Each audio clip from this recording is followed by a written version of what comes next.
Hi hello ನಮಸ್ಕಾರ. Buy YouTube ಚಾನಲ್ಗೆ ತಮ್ಮೆಲ್ಲರಿಗೂ ಸ್ವಾಗತ ಸುಸ್ವಾಗತ.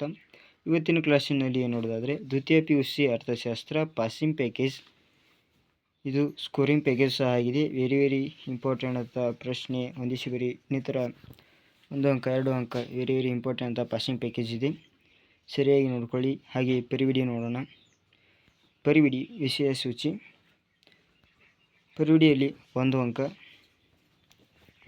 1 ಅಂಕ ಖಾಲಿ ಬಿಟ್ಟ ಸ್ಥಳ, 1 ಅಂಕದ ಹೊಂದಿಸಿ ಬರೆಯಿರಿ. ಹಾಗೆ 2 ಅಂಕದ 4 ವಾಕ್ಯದಲ್ಲಿ ಉತ್ತರಿಸಿ. ಹಾಗೆ ಕಾರ್ಯಭಾರ ನಿಯೋಜಿತ ಪ್ರಶ್ನೆಗಳು 5 ಅಂಕದ 12 ವಾಕ್ಯದಲ್ಲಿ ಉತ್ತರಿಸಿ 4 ಪ್ರಶ್ನೆಗಳನ್ನು ಬರೆಯಬೇಕಾಗುತ್ತೆ. 20 ವಾಕ್ಯದಲ್ಲಿ ಉಳಿಸಿ 6 ಪ್ರಶ್ನೆಗಳು. ವೆರಿ ಇಂಪಾರ್ಟೆಂಟ್ ಅಂತ ಪರಿವಿಡಿಯಾಗಿದೆ. ಇಲ್ಲಿ passing package and scoring package ಆಗಿದೆ. ವೆರಿ ಯೂಸ್ಫುಲ್ ಆಗುತ್ತೆ ವಿದ್ಯಾರ್ಥಿಗಳಿಗೆ ಅಂತ. ಈಗ ನಮ್ಮ ಚಾನಲ್ನ ಯಾರು ಸಹ ಹೊಸದಾಗಿ ನೋಡ್ತಾ ಇದ್ದೀರಾ, ಸಬ್ಸ್ಕ್ರೈಬ್ ಮಾಡ್ಕೊಳ್ಳಿ, ಹಾಗೆ ಸಪೋರ್ಟ್ ಮಾಡಿ. ಪ್ರಶ್ನೆ ಉತ್ತರಗಳನ್ನು ನೋಡೋಣ. ಸರಿಯಾಗಿ ಆರಿಸಿ ಬರೆಯಿರಿ. ಬರೀ MCQ 1 ಅಂಕದ ಮಾತ್ರ. ಇಲ್ಲಿ ಮೊದಲೇ ಪ್ರಶ್ನೆ, ಒಂದು ಆರ್ಥಿಕತೆಯ ಕೊರತೆಯ ಸಂಪನ್ಮೂಲಗಳು ಸ್ಪರ್ಧಾತ್ಮಕ ಬಳಕೆ ಹೊಂದಿವೆ. ಈ ಕೆಳಗಿನ ಯಾವ ಸೂಕ್ಷ್ಮ ಅರ್ಥಶಾಸ್ತ್ರ ಉದಾಹರಣೆಯಾಗಿದೆ? ಅನುಭೋಗಿ ವರ್ತನೆ.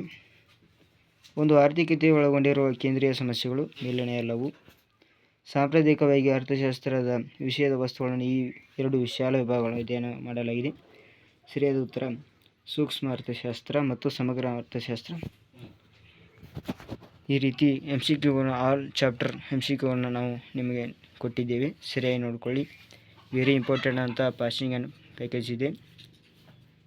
ಬಜೆಟ್ ರೇಖೆಯ ಸಮೀಕರಣ ಬಗ್ಗೆ ಹೆಚ್ಚಾಗಿ ಕೇಳಿದ ಪ್ರಶ್ನೆಯಾಗಿದೆ. ವೆರಿ ಇಂಪಾರ್ಟೆಂಟ್ ಅಂತ ಪಾಸಿಂಗ್ ಪ್ಯಾಕೇಜ್ ಅರ್ಥಶಾಸ್ತ್ರ. ಹೊಂದಿಸಿ ಬರೆಯಿರಿ. MCQ 1 ವಾಕ್ಯ 2 ವಾಕ್ಯ 6 5 ವಾಕ್ಯದ ಮಾರ್ಗದರ್ಶನ ಪ್ರಶ್ನೆಗಳು ಉತ್ತರಗಳು ಸಹ ಇರುತ್ತೆ. ವೆರಿ ಇಂಪಾರ್ಟೆಂಟ್ ಅಂತ ಪಾಸಿಂಗ್ ಪ್ಯಾಕೇಜ್ ಇದು. ಇಲ್ಲಿ ನೀವು ನೋಡ್ಬೋದು MCQ ಯಾವ ರೀತಿ ಇದೆ ಅಂತ ಸಹ ಉತ್ತರಗಳು ಸಹ ನಿಮಗೆ ನೀಡಿದ್ದೇವೆ. ವೆರಿ ಇಂಪಾರ್ಟೆಂಟ್ ಅಂತ ಚಾಪ್ಟರ್ ವೈಸ್ MCQ 50ಕ್ಕೂ ಹೆಚ್ಚು MCQ ಸಹ ನಿಮಗೆ ಇಲ್ಲಿ ತೋರಿಸ್ತಾ ಇದ್ದೀವಿ. Very important. ಹಾಗೆ ಖಾಲಿ ಬಿಟ್ಟ ಸ್ಥಳವನ್ನು ಭರ್ತಿ ಮಾಡಿ. ಈ ರೀತಿ ಪ್ರಶ್ನೆಗಳು ಆಲ್ ಚಾಪ್ಟರ್ ಎಲ್ಲ ಅಧ್ಯಾಯದಲ್ಲಿ ತೆಗೆದುಕೊಂಡು ನಾವು ನಿಮಗೆ ನೀಡಿದ್ದೇವೆ. ವೆರಿ ಇಂಪಾರ್ಟೆಂಟ್ ಅಂತ ಪ್ರಶ್ನೆ ಮತ್ತು ಉತ್ತರಗಳು ಸಹ ಇರುತ್ತೆ. ನೀವು ಸರಿಯಾಗಿ ನೋಡ್ಕೊಳ್ಳಿ. ಉತ್ತರಗಳು ಈ ಕೆಳಗೆ ಇದೆ, ಸರಿಯಾಗಿ ನೋಡ್ಕೋಬೇಕಾಗುತ್ತೆ. ಹಾಗೆ ಪ್ರಶ್ನೆಗಳು ಇಲ್ಲಿವೆ. ಯಾವುದಕ್ಕೆ ಯಾವ ಪ್ರಶ್ನೆ ಸರಿಯಾಗಿ ಯಾವ ಅಧ್ಯಾಯದಲ್ಲಿ ಇವೆ ಅಂತ ಸರಿಯಾಗಿ ನೋಡ್ಕೊಳ್ಳಿ. ವೆರಿ ಇಂಪಾರ್ಟೆಂಟ್ ಅಂತ ಬಿಟ್ಟ ಸ್ಥಳ, MCQ, ಇನ್ನಿತರ ಪ್ರಶ್ನೆಗಳಿವೆ. ಇಲ್ಲಿ ನೋಡಿ ಉತ್ತರಗಳು ಸಹ ಇವೆ, ಕೋಷ್ಟಕದಲ್ಲಿ ನಿಮಗೆ ನೀಡಿದ್ದೇವೆ. ಸರಿಯಾಗಿ ನೋಡ್ಕೊಂಡು ನೀವು ಬರೀಬೇಕು. ಇಷ್ಟು ಓದಿದರೆ ಸಾಕು. MCQ ಹೊಂದಿಸಿ ಬರೆಯಿರಿ. ಬಿಟ್ಟ ಸ್ಥಳ ನೀವು ಆರಾಮ್ ಪಾಸ್ ಹಾಕಿರ. 80 ಔಟ್ ಆಫ್ ತಗೋತೀರ. ಈಗ ಹೊಂದಿಸಿ ಬರೆಯಿರಿ. ನೋಡಿ, ಪ್ರತಿಯೊಂದಕ್ಕೂ 1 ಅಂಕದ ಮಾತ್ರ. ಇಲ್ಲಿ ನೋಡ್ಬೋದು ನೀವು. ಹೊಂದಿಸಿ ಬರೆಯಿರಿ. ಆಲ್ ಚಾಪ್ಟರ್ ಅಧ್ಯಾಯದಲ್ಲಿ ತೆಗೆದು ಬರುವಂತಹ MCQ ಸಹ ಇಲ್ಲಿವೆ. ಒಂದು ಕಡೆ ಪ್ರಶ್ನೆ, ಇನ್ನೊಂದು ಕಡೆ ಇದಕ್ಕೆ ಹೊಂದುವಂತಹ ಉತ್ತರಗಳು ಸಹ ಇವೆ. ಕೋಷ್ಟಕದಲ್ಲಿ ನೀವು ನೋಡುವುದು. ಹಾಗೆ ಕೆಳಗೆ ಉತ್ತರಗಳು ಸಹ ಇವೆ. ಸರಿಯಾಗಿ ನೋಡ್ಕೊಳ್ಳಿ. ಮುಂದಿನ ಪ್ರಶ್ನೆಗಳು 4 ವಾಕ್ಯದಲ್ಲಿ ಉತ್ತರಿಸಿ. 4 ವಾಕ್ಯದಲ್ಲಿ ಉತ್ತರಿಸಿ 2 ಅಂಕಗಳು. ಮೊದಲೇ ಪ್ರಶ್ನೆ, ಬಜೆಟ್ ರೇಖೆ ಬಜೆಟ್ ಗಣದಲ್ಲಿ ವ್ಯತ್ಯಾಸ ಯಾವುವು? ಇಲ್ಲಿ ಬಜೆಟ್ ರೇಖೆ ಬಜೆಟ್ ಗಣದ 2 ಪಾಯಿಂಟ್ಗಳನ್ನು ನೋಡಿದೆ. ಸರಿಯಾಗಿ ನೋಡ್ಕೊಳ್ಳಿ. ಹಾಗೆ ಸರಿಯಾಗಿ ಓದಿ. ವೆರಿ ಇಂಪಾರ್ಟೆಂಟ್ ಅಂತ ಪಾಸಿಂಗ್ ಪ್ಯಾಕೇಜ್ ಇದು. ವಿದ್ಯಾರ್ಥಿಗಳಿಗೆ ಅನ್ವಯಿಸುವಂತಹ ಇಂಪಾರ್ಟೆಂಟ್ ಆದಂಥ ಪ್ರಶ್ನೆ, ಹಾಗೆ ಉತ್ತರಗಳು ಸಹ ಇವೆ. Very important.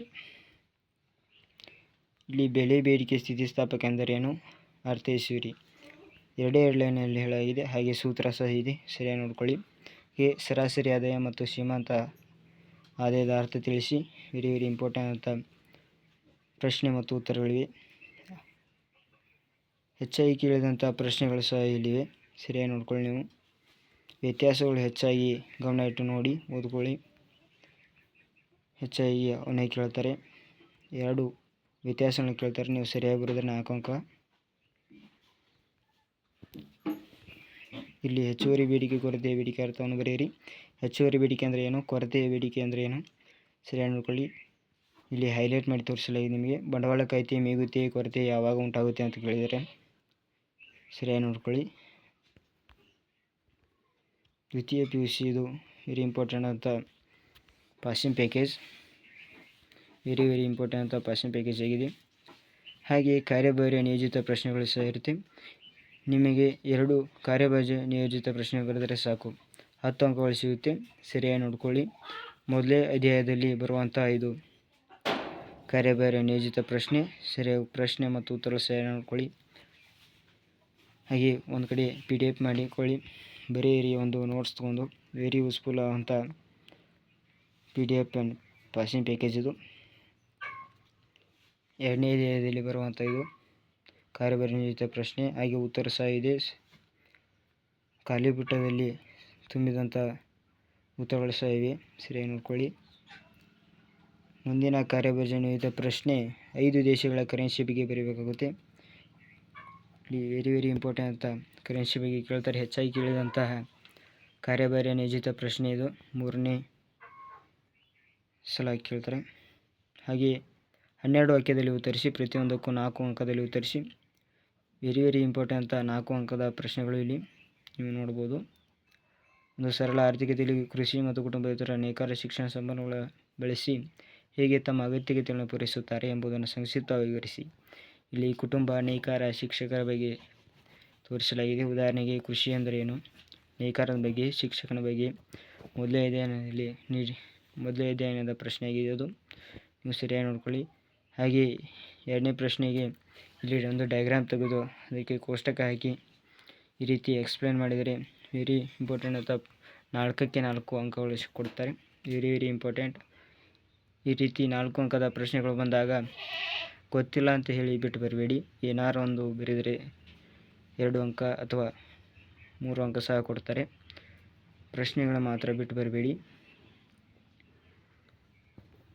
ವೆರಿ ಇಂಪಾರ್ಟೆಂಟ್ ಅಂತ ಪಾಸಿಂಗ್ ಪ್ಯಾಕೇಜ್ ಇದು, ನೀವು ನೋಡ್ಬೋದು. ಇಲ್ಲಿ ಸಮ ಉತ್ಪನ್ನ ರೇಖಾಚಿತ್ರ ಸಹಾಯದಿಂದ ವಿವರಿಸಿ.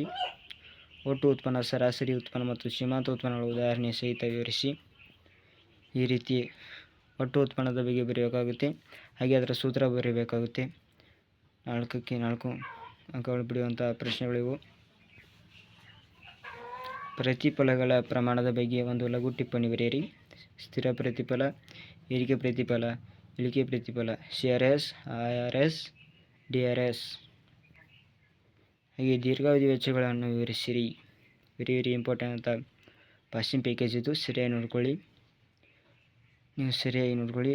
ಇಲ್ಲಿ ಇನ್ನೊಂದು ಪ್ರಶ್ನೆ, TPL, APL, MPL ಈ ರೀತಿ ಸಣ್ಣ 2 L ಮತ್ತು TPLನ ಕೋಷ್ಟಕ ಕೊಟ್ಟಿರ್ತಾರೆ. ನೀವು ಸರಿಯಾಗಿ APL, MPLನ ಕ್ಯಾಲ್ಸಿ ಇರುತ್ತೆ, ಕ್ಯಾಲ್ಸಿ ಅನ್ವಯಿಸಲಾಗಿರುತ್ತೆ. ನೀವು ಸರಿಯಾಗಿ ನೋಡ್ಕೊಂಡು ಬರೀರಿ. ಮೈನಸ್ ಪ್ಲಸ್ ಯಾವುದಂತಾರೆ ನೀವು ತಿಳಿದಿರ್ತೀರ. ಮುಂದಿನ ಪ್ರಶ್ನೆಗಳಿಗೆ ಹೋಗೋಣ. Very important. ಹಾಗೆ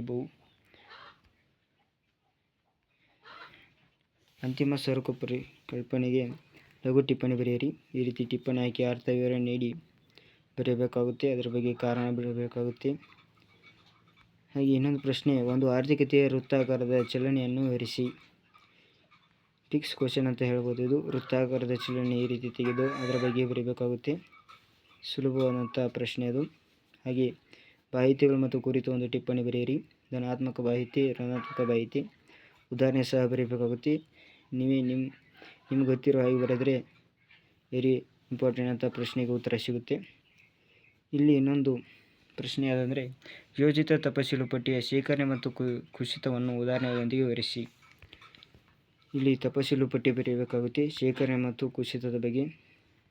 ಇಲ್ಲಿ ಪ್ರಶ್ನೆ ಮತ್ತು ಉತ್ತರ ಸಹ ಇದೆ, ಸರಿಯಾಗಿ ನೋಡಿ ಓದ್ಕೊಳ್ಳಿ. Very important. ಸ್ಕೋರಿಂಗ್ ಮತ್ತು ಪಾಸಿಂಗ್ ಪ್ಯಾಕೇಜ್ ಸಹ ಇದೆ ಇದು, ಸರಿಯಾಗಿ ನೋಡ್ಕೋಬೇಕಾಗುತ್ತೆ ನೀವು.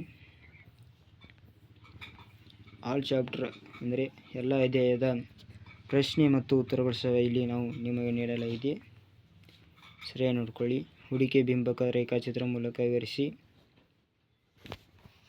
ಇನ್ನೊಂದು ಪ್ರಶ್ನೆಯಾದಂತಹ ಸರ್ಕಾರದ ಮುಂಗಡ ಪಟವನ್ನು ಬರೀಬೇಕಾಗುತ್ತೆ. ಸರ್ಕಾರದ ಮುಂಗಡ ಪತ್ರದ ಬಗ್ಗೆ ಬರೀಬೇಕಾಗುತ್ತೆ. ಈ ರೀತಿ ಮುಂಗಡ ಪತ್ರ ಇದೆ, ಸರಿಯಾಗಿ ನೋಡ್ಕೊಳ್ಳಿ. 2-3 ಸಲ ಬರಿ ತೆಗೆಯಿರಿ. ಹಾಗೆ ಓದಿ ಸರಿಯಾಗಿ. ಕಂದಾಯ ಕೊರತೆ ಮತ್ತು ಕೋಶೀಯ ಕೊರತೆ ಸಂಕ್ಷಿಪ್ತವಾಗಿ ವಿವರಿಸಿ. ಸಾರ್ವಜನಿಕ ಸಾಲವನ್ನು ಹೊರೆಯಾಗುವುದು ವಿವರಿಸಿರಿ. ಇನ್ನೊಂದು ಪ್ರಶ್ನೆ ವೆರಿ ಇಂಪಾರ್ಟೆಂಟ್ ಆದ ಪ್ರಶ್ನೆ ಆದಂಥ ಇದು. ರಿಡಾನ್ ಅವರ ರಿಕಾರ್ಡ್ ಆನ್ ಸಮಾನತೆಯ ಕುರಿತು ಲಘು ಟಿಪ್ಪಣಿ ಬರೀಬೇಕಾಗುತ್ತೆ. Very important. ಈ ವ್ಯಾಪಾರ ಬಗ್ಗೆ ಒಂದು ಟಿಪ್ಪಣಿ ಬರೆಯಿರಿ. ಹೆಚ್ಚಾಗಿ ಕೇಳಿದಂಥ ಪ್ರಶ್ನೆ ಯಾವುದಾದರೆ ಚಾಲ್ತಿ ಖಾತೆಯ ಭಾಗಗಳ ಪಟವನ್ನು ಬರೆಯಿರಿ. ಚಾಲ್ತಿ ಖಾತೆಯ ಬಗ್ಗೆ ಬರೀಬೇಕಾಗುತ್ತೆ. 2025-26 ಪಾಸಿಂಗ್ ಮಾದರಿ ಪ್ರಶ್ನೆ ಪತ್ರಿಕೆಯಲ್ಲಿ ಕೇಳಿದಂಥ ಪ್ರಶ್ನೆ ಸಹ ಇದು. ಇದರ ಭಾಗಗಳನ್ನು ಗುರುತಿಸಬೇಕಾಗುತ್ತೆ. ವೆರಿ ಇಂಪಾರ್ಟೆಂಟ್, ಸರಿಯಾಗಿ ನೋಡ್ಕೊಳ್ಳಿ. ಹಾಗೆ ಬಂಡವಾಳ ಖಾತೆ ಸಹ ಇದೆ. ಇವೆರಡರಲ್ಲಿ ಒಂದು ಬೀಳುತ್ತೆ, ಫಿಕ್ಸ್ ಅಂತ ಹೇಳ್ಬೋದು. ಹಾಗೆ 20 ವಾಕ್ಯದಲ್ಲಿ ಉತ್ತರಿಸಿ, ಅಂದರೆ 6 ಅಂಕದ ಪ್ರಶ್ನೆಗಳು ಇಲ್ಲಿ ಇವೆ. ಇಳಿಮುಖ ಸೀಮಾಂತ ತುಷ್ಟಿಗುಣ ನಿಯಮ ವೆರಿ ಇಂಪಾರ್ಟೆಂಟ್. ಈ ರೀತಿ ತುಷ್ಟಿಗುಣದ ಕೋಷ್ಟಕ ಮತ್ತು ರೇಖಾಚಿತ್ರ ಇದೆ, ಸರಿಯಾಗಿ ಬರೆಯಿರಿ. ಹಾಗೆ ಎಕ್ಸ್ಪ್ಲೇನ್ ಸರಿಯಾಗಿ ಬರೆದರೆ 6ಕ್ಕೆ 6 ಅಂಕಗಳನ್ನು ನೀವು ಪಡೆಯಬಹುದು. ಹಾಗೆ ಔದಾಸೀನ್ಯ ನಕ್ಷೆಯ ಬಗ್ಗೆ ಚಿತ್ರಗಳನ್ನು ಬರೆಯಬೇಕಾಗುತ್ತೆ. ವೆರಿ ಇಂಪಾರ್ಟೆಂಟ್ ಅಂತ ಪ್ರಶ್ನೆಯಾಗಿದೆ ಅದು. ಅನುಭೋಗಿ ಆದರ್ಶ ಆಯ್ಕೆ ರೇಖಾಚಿತ್ರ ಸಹಾಯದಿಂದ ವಿವರಿಸಿ. ಅರ್ಥ, ವಿವರಣೆ, ಕಲ್ಪನೆ ಈ ರೀತಿ ಬಗ್ಗೆ ಬರೆದರೆ 6ಕ್ಕೆ 6 ಅಂಕಗಳು ಸಹ ಸಿಗುತ್ತೆ. ವೆರಿ ಇಂಪಾರ್ಟೆಂಟ್ ಅಂತ ಪ್ರಶ್ನೆ ಮತ್ತು ಉತ್ತರಗಳು ಸಹ ಇವೆ. ಯಾರು ಸ್ಕೋರ್ ಮಾಡ್ತಿರಲ್ಲ ಅವರಿಗೆ ಹೆಚ್ಚಾಗಿ ಈ ರೀತಿ ಬರೀಬೇಕಾಗುತ್ತೆ, ಪೀಠಿಕೆ ವಿವರಣೆ ಹಾಕಿ. ಹಾಗೆ ಪಾಸಿಂಗ್ ಪ್ಯಾಕೇಜ್ ಮಾಡೋದು ಜಸ್ಟ್ ಪಾಸ್ ಆಗೋರಿಗೆ ವೆರಿ ಇಂಪಾರ್ಟೆಂಟ್ ಅಂತ MCQ ಹೊಂದಿಸಿ ಬರೆಯಿರಿ ಮತ್ತು 4 ವಾಕ್ಯ ಬರೆದರೆ ಪಾಸ್ ಸಿಕ್ಕರೆ. ಹಾಗೆ ಕಾರ್ಯಭಾರ ನಿಯೋಜಿತ ಪ್ರಶ್ನೆ ಸಹ ಸ್ಕೋರ್ ಮಾಡೋರಿಗೆ ವೆರಿ ಇಂಪಾರ್ಟೆಂಟ್ ಅಂತ ಯೂಸ್ಫುಲ್ ಆಗುವಂತಹ PDF ಇದು ಅಥವಾ ಪಾಸಿಂಗ್ ಪ್ಯಾಕೇಜ್ ಇದು, ಸರಿಯಾಗಿ ನೋಡ್ಕೊಳ್ಳಿ. Very important.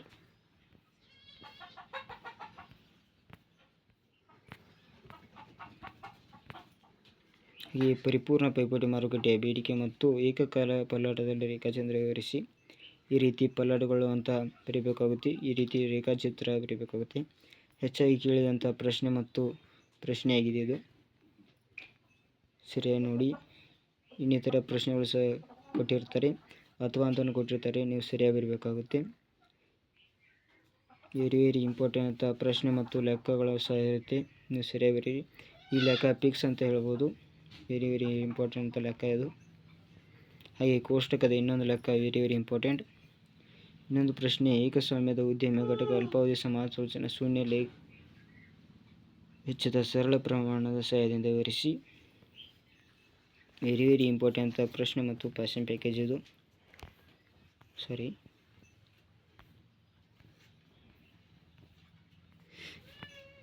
ಸಂದಾಯ ಬಾಕಿಯ ಬಗ್ಗೆ ಟಿಪ್ಪಣಿ ಬರೆಯಿರಿ. ಹಾಗೆ ನಮ್ಮ ಚಾನಲ್ನ ಸಪೋರ್ಟ್ ಮಾಡಿ, ಸಬ್ಸ್ಕ್ರೈಬ್ ಮಾಡ್ಕೊಳ್ಳಿ. ವೆರಿ ಯೂಸ್ಫುಲ್ ಆಗುವಂಥ ಹೊಸ ವಿಡಿಯೋಗಳ ನಮ್ಮ ಚಾನಲ್ನಲ್ಲಿ ಹಾಕ್ತಾ ಇರ್ತೀವಿ. ಇಲ್ಲಿ ಇನ್ನೊಂದು ಪ್ರಶ್ನೆ ನೋಡೋಣ. ರೇಖಾಚಿತ್ರ ಸಹಾಯದಿಂದ ಸ್ಥಿರ ವಿನಿಮಯ ದರ ನೋಡಿ. ಚಿನ್ನದ ಪ್ರಮಿತಿಯನ್ನು ಕುರಿತು ಟಿಪ್ಪಣಿ ಬರೆಯಿರಿ.